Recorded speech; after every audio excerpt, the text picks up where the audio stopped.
Bike electrician நாகர்கோவிலிருந்து Malini. Fascino BS6 இந்த வண்டி எங்கேருந்து வந்திருக்குதுன்னு அப்படின்னு பார்த்தீங்கன்னா, இந்த வண்டி திருநெல்வேலியிலேருந்து நம்ம சப்ஸ்கிரைபர் கொண்டுட்டு வந்திருந்தாங்க.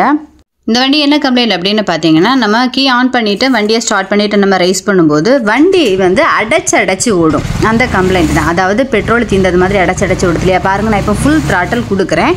ஆனாலும் வந்துட்டு வண்டி கிளியராகவே ஓடலை, அடைச்சி ஓடுது. இந்த கம்ப்ளைண்ட்டுக்காக வேண்டி தான் கஸ்டமர் நம்மக்கிட்ட கொண்டுட்டு வந்திருந்தாங்க. இது வந்து திருநெல்வேலியிலே அவங்க பார்த்துருக்கலாம், திருநெல்வேலியிலே பார்த்தாங்க. ஆனாலும் என்னென்னா அவங்களுக்கு கிளியராக சாட்டிஸ்ஃபேக்ஷன் வரல. அதனால் நம்மக்கிட்ட கொண்டுட்டு வந்திருந்தாங்க. நம்ம இப்போ மேனுவலாக லைன் செக் பண்ணி பார்க்கலாம். ஃபஸ்ட்டு நம்ம ஹெச்டி காயில் வரக்கூடிய லைன் கிளியராக இருக்குதா இல்லையா அப்படிங்கிறத நம்ம செக் பண்ணி பார்க்கலாம். பாருங்கள், ஹெச்டி காயிலேருந்து வரக்கூடிய லைன் வந்து நம்மளுக்கு கிளியராக வரல, ட்ராப் ஆகி வருது. பாருங்கள், உங்களுக்கு பார்த்தாலே தெரியுது, ஹெச்டி காயிலேருந்து வரக்கூடியது கிளியராக இல்லாமல் ட்ராப் ஆகி வருது. இதனால தான் வண்டி வந்து அடைச்சி ஓடி இருக்குது.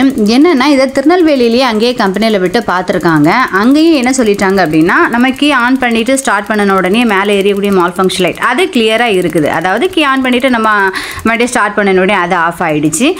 அப்போ என்ன பண்ணுவாங்கன்னா, OBD டூல் போட்டு டெஸ்ட் பண்ணி பார்ப்பாங்க. அப்போ OBD டூல் போட்டு டெஸ்ட் பண்ணதுக்கு அப்புறமும் அதுவும் வந்து கரெக்டாகவே இருக்குது. அப்படின்ற பட்சத்தில் கம்ப்ளைண்ட் ஒன்றுமே இல்லை, நீங்கள் கொண்டுட்டு போங்க அப்படின்னு சொல்லிட்டு திருப்பி கொடுத்து அனுப்பிச்சிட்டாங்க. கிட்டத்தட்ட ஒரு 15 நாள் இந்த வண்டியோட வந்து ரொம்ப அவஸ்தைப்பட்டு கஷ்டப்பட்டுட்டாங்க. அதனால் நம்மக்கிட்ட கொண்டுட்டு வந்திருந்தாங்க. நம்ம லைன் செக் பண்ணி பார்த்ததில் நம்மளுக்கு ஹெச்டி காயில் தான் ஃபால்ட் அப்படிங்கிறது நம்மளுக்கு கிளியர் ஆகிடுச்சு.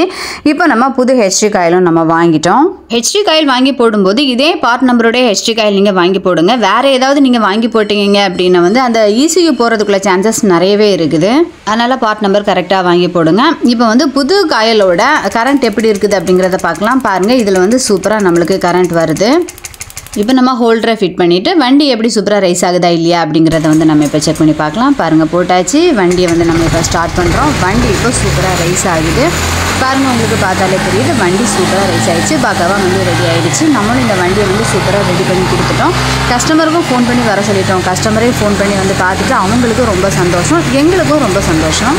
நம்மளுக்கு வந்து வண்டியில் வந்து கம்ப்ளைண்ட்டே காமிக்கல. OBD டூல் போட்டு நம்மளுக்கு வண்டியிலே கம்ப்ளைண்ட் காமிக்கலை. மேலே இருக்கக்கூடிய மால் ஃபங்க்ஷன் லைட் வந்து கரெக்டாக ஆஃப் ஆகுது. இந்த மாதிரி ப்ராப்ளம் இருக்கும்போது வண்டியில் கம்ப்ளைண்ட்டே இல்லை அப்படின்னு திருப்பி கொடுக்கக்கூடியவங்களுக்கு ஒரு சின்ன ஒரு அட்வைஸ் என்னென்னா, நம்ம வந்து லைனை மேனுவலாக நம்ம செக் பண்ணி பார்த்தோம் அப்படின்னு சொல்லியாச்சு, நம்ம என்ன கம்ப்ளைண்ட்டாக இருந்தாலும் நம்ம ஈஸியாக கண்டுபிடிச்சிடலாம்.